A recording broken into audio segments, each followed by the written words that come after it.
नमस्कार दोस्तों, स्वागत है आपका आज के प्रोग्राम में हमारे, जिसका नाम है रूट्स ऑफ तंत्र, जहां हम बात करने वाले हैं आज तांत्रिक और अघोरी के बारे में। तो सबसे पहले हम स्वागत करेंगे डॉक्टर दुबे जी का। स्वागत है आपका गुरुजी। गुरुजी, हमारा एक सवाल है आज के एपिसोड में कि तांत्रिक और अघोरी में क्या फ़र्क होता है।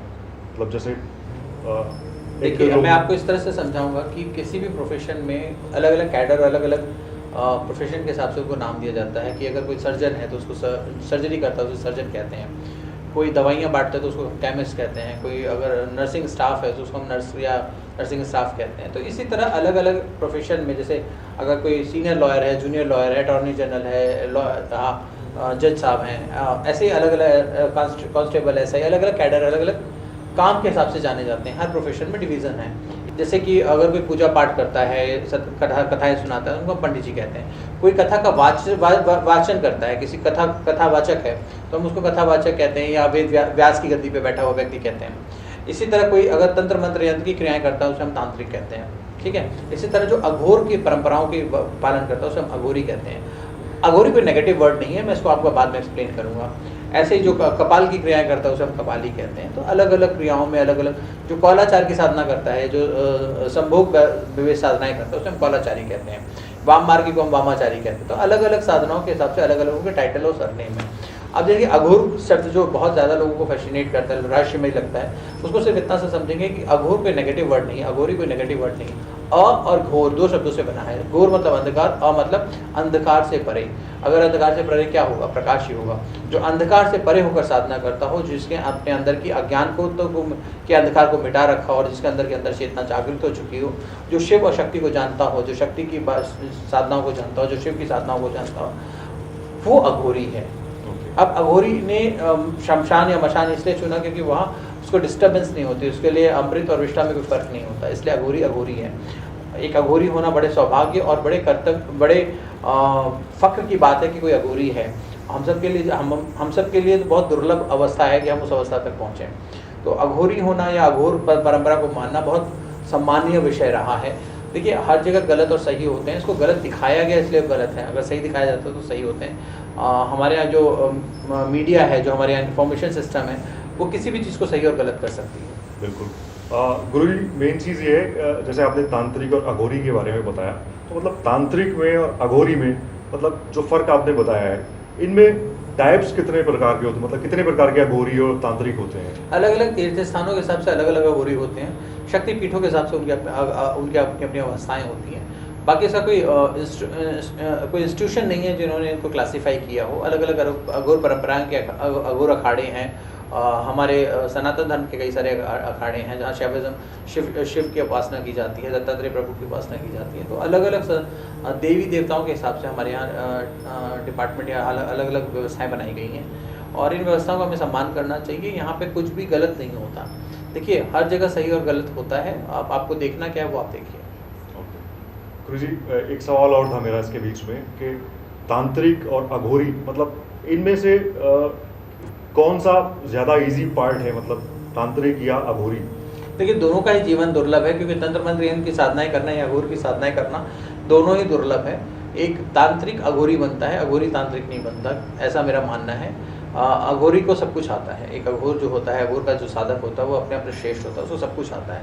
उसके आगे उसको सीखने की कोई ज़रूरत नहीं होती, क्योंकि वो शून्य से उत्पन्न होता है और शून्य की तलाश में होता है। वो मशान में होता है, जहाँ पर ना आत्मा होती ना परमात्मा होता है, वहाँ पर सिर्फ सन्नाटा होता है। वो शून्य से उत्पन्न हो, शून्य को जाने को तैयार होता है।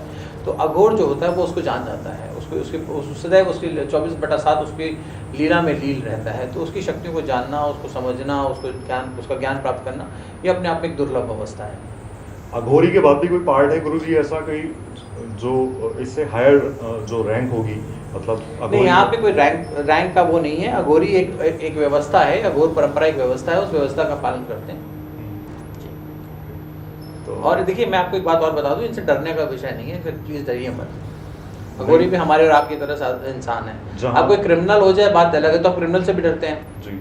पर अगर कोई क्रिमिनल नहीं है तो सब नहीं डरते। तो इसी तरह अघोरी क्रिमिनल नहीं है। अघोरी एक श्रेष्ठ हमारे व्यवस्था का एक अभिन्न अंग है, जो भगवान शिव के उपासक हैं, जो अघोर की साधना करते हैं। मतलब उनका जो पहनावा, उनका जो लिविंग स्टाइल होता है अघोरी का या तांत्रिक का, दोनों में क्या फ़र्क है मतलब, और लोग इतना डरते क्यों हैं दोनों से?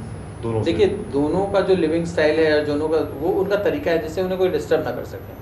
ये बार बार मैं एक बात कहता हूँ कि उनकी वेशभूषा इसलिए होती है कि उनको कोई डिस्टर्ब ना कर सके। उनकी भाषा, उनकी सब चीज़ें इसी हिसाब से बनाई जाती हैं। गुरुजी, वो हमने देखा है जैसे अघोरी जो होते हैं वो राख लगाते हैं, भभूत लगाते हैं, वो मतलब क्यों लगाते हैं वो? देखिए, भस्म लगाना एक बहुत श्रेष्ठ क्रिया है।